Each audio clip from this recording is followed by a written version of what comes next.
നമസ്കാരം.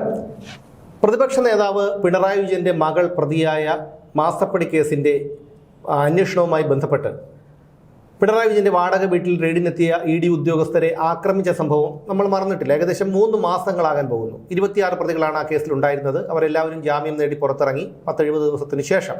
എന്തായാലും അന്ന് ഇ.ഡി. ഉദ്യോഗസ്ഥർ സഞ്ചരിച്ച വാഹനങ്ങളെ തല്ലി തകർത്താണ് അവരെ വധിക്കാൻ ശ്രമിച്ചത്. ഈ ദൃശ്യങ്ങളൊക്കെ നമ്മൾ കണ്ടതാണ്. ആ വാഹനങ്ങൾ തല്ലി തകർക്കുന്നതും ചുടുകട്ടയും കല്ലും ഒക്കെ കൊണ്ട് ഈ വാഹനത്തിന്റെ ഗ്ലാസുകൾ അടിച്ചു പൊട്ടിക്കുന്നതുമൊക്കെ നമ്മൾ കണ്ടതാണ്. ഇ.ഡി. ഉദ്യോഗസ്ഥർ സഞ്ചരിച്ച 3 വാഹനങ്ങളാണ് ഉണ്ടായിരുന്നത്. ആ വാഹനത്തിൽ ഏറ്റവും അധികം ഒരു തകരാറ് സംഭവിച്ചത് ശ്യാംരാജ് എന്ന് പറയുന്ന ഒരു വ്യക്തിയുടെ വാഹനത്തിനാണ്. അയാൾ ഇടതുപക്ഷ അനുഭാവിയാണ്. അദ്ദേഹത്തിന്റെ വാഹനമൊക്കെ നന്നാക്കി കൊടുക്കാമെന്ന് അന്ന് രാജ്യസഭാ എം പി എ റഹീം വലിയ വായിൽ പറഞ്ഞു. പക്ഷെ അതൊന്നും നടന്നില്ല. പിന്നീട് ഇ.ഡി.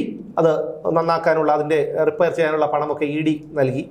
പക്ഷേ ഈ 26 പ്രതികളും ജയിലിൽ നിന്ന് ഇറങ്ങിയപ്പോൾ എങ്ങനെയെങ്കിലും മറ്റ് കേസുകൾ, രാഷ്ട്രീയ കേസുകളൊക്കെ പോലെ രക്ഷപ്പെടാമെന്നുള്ളൊരു ചിന്ത ഇവർക്കുണ്ടായിരുന്നു, CPM നുണ്ടായിരുന്നു. പക്ഷേ അതെല്ലാം പൊളിച്ചുകൊണ്ടാണ് ഇന്നലെ ഈ 3 ഡ്രൈവർമാരുടെ രഹസ്യമൊഴി മജിസ്ട്രേറ്റ് രേഖപ്പെടുത്തിയത്. ഈ 3 ഡ്രൈവർമാരും കേസിൽ ദൃക്സാക്ഷികളായിരുന്നു. ഇവരുടെ രഹസ്യമൊഴിയാണ് ഇന്നലെ രേഖപ്പെടുത്തിയത്. ഇ.ഡി. ഉദ്യോഗസ്ഥർ സഞ്ചരിച്ച 3 വാഹനങ്ങളുടെ ഡ്രൈവർമാരുടെ മൊഴിയാണ് ഫസ്റ്റ് ക്ലാസ് ജുഡീഷ്യൽ മജിസ്ട്രേറ്റിന് മുൻപാകെ ഇന്നലെ രേഖപ്പെടുത്തിയത്. ആക്രമണത്തിൽ വലിയ കേടുപാടുണ്ടായത് ഈ കാറിന്റെ ഉടമ കൂടിയായ ശ്രീകാര്യം സ്വദേശിയായ ശ്യാംരാജ് എന്ന് പറയുന്ന ഒരു വ്യക്തിയുടേതാണ്. അദ്ദേഹം CPM അനുഭാവിയാണ്. അദ്ദേഹം മാത്രമല്ല, ഈ മറ്റ് 2 ഡ്രൈവർമാരും CPM അനുഭാവികളായിരുന്നു. വിചാരണ സമയത്ത് കൂറുമാറുന്നത് തടയാനാണ് ഇപ്പോൾ പ്രോസിക്യൂഷൻ ഇത്തരത്തിൽ മജിസ്ട്രേറ്റിന് മുന്നിൽ ഈ ഡ്രൈവർമാരുടെ രഹസ്യമൊഴി രേഖപ്പെടുത്തിയിരിക്കുന്നത്. മെയ് 27-ാം തീയതിയാണ് ഈ ഇ.ഡി. ഉദ്യോഗസ്ഥർ ആക്രമിക്കപ്പെട്ട സംഭവം നടന്നത്. ഇതിൽ 80% അന്വേഷണം പൂർത്തിയായെന്നാണ് പോലീസ് ഇപ്പോഴും പറയുന്നത്. സംഭവത്തിലെ ഗൂഢാലോചന സംബന്ധിച്ച അന്വേഷണമാണ് ഇപ്പോൾ നടന്നുകൊണ്ടിരിക്കുന്നത്.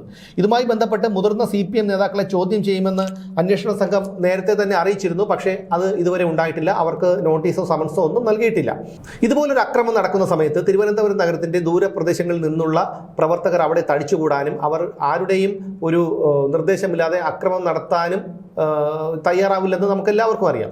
അവിടെ നിരവധി നേതാക്കളുണ്ടായിരുന്നു. എ റഹീം ഉൾപ്പെടെയുള്ള M.V. ഗോവിന്ദനും കടകംപള്ളി സുരേന്ദ്രനും V. ജോയിയും അടക്കമുള്ള ആര്യ രാജേന്ദ്രനും അടക്കമുള്ള നേതാക്കളൊക്കെ ഉണ്ടായിരുന്നു. പക്ഷേ അവരുടെ ആരുടെയും പേരുകൾ പുറത്തു വന്നിട്ടില്ല. പക്ഷെ അന്ന് പറഞ്ഞത് ഇത്തരത്തിലുള്ള നേതാക്കൾ നിർദ്ദേശം നൽകിയതനുസരിച്ചാണ് ഈ ഒരു ആക്രമണം നടത്തിയത് എന്നാണ്. അവർക്കൊക്കെ നോട്ടീസ് നൽകും, അവർ ചോദ്യം ചെയ്യാൻ വിളിപ്പിക്കും എന്നൊക്കെ പറഞ്ഞതല്ലാതെ ഇതുവരെ ആ സംഭവം നടന്നിട്ടില്ല. അവർക്ക് നോട്ടീസ് പോലും നൽകിയിട്ടില്ല.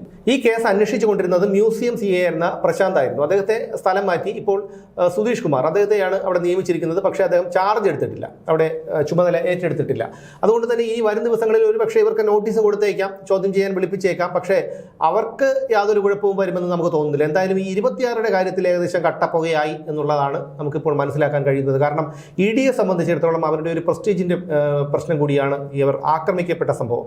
ഇത് കേരളത്തിൽ ഇത്തരത്തിൽ പ്രതികൾ രക്ഷപ്പെട്ടാൽ ഇനി രാജ്യത്തെ വിവിധ ഭാഗങ്ങളിൽ എവിടെയെങ്കിലുമൊക്കെ ഇത്തരത്തിലുള്ള പരിശോധനയ്ക്ക് പോകുമ്പോൾ അവർ ആക്രമിക്കപ്പെടാൻ മറ്റുള്ളവർക്ക് പ്രചോദനമാകുമെന്ന് കരുതി കൂടിയാണ് അവർ ഇത്തരത്തിൽ ഒരു കർശനമായിട്ടുള്ള നിലപാടെടുത്തത്. ഇ.ഡി. കൂടി ഈ പരാതിയിൽ കക്ഷി ചേർന്നിട്ടുണ്ട് കോടതി. അതുകൊണ്ട് തന്നെ ഈ 26 ഗുണ്ടകൾക്കും കേസിൽ നിന്ന് ഊരിപ്പോരുന്നത് അത്ര സുഖകരമായിട്ടുള്ള ഒരു കാര്യമായിരിക്കില്ല. എന്തായാലും ഈ 3 ഡ്രൈവർമാരുടെയും രഹസ്യമൊഴി മജിസ്ട്രേറ്റ് രേഖപ്പെടുത്തിയതോടുകൂടി ഈ കേസ് കൂടുതൽ ബലപ്പെടുകയാണ്. അതുകൊണ്ട് തന്നെ ഇനി ഈ CPM ഗുണ്ടകളുടെ 26 ഗുണ്ടകളുടെ കാര്യത്തിൽ ഏകദേശം ഞാൻ നേരത്തെ പറഞ്ഞതുപോലെ കട്ടപ്പുകയാകും എന്നുള്ള കാര്യത്തിൽ യാതൊരു സംശയവുമില്ല. വർഷങ്ങളോളം അവരൊക്കെ ഈ കേസ് പറയണം. ഇന്ന് മാത്രമല്ല, ഈ CPM എന്നൊരു പ്രസ്ഥാനം നശിച്ചുകൊണ്ടിരിക്കുകയാണ്.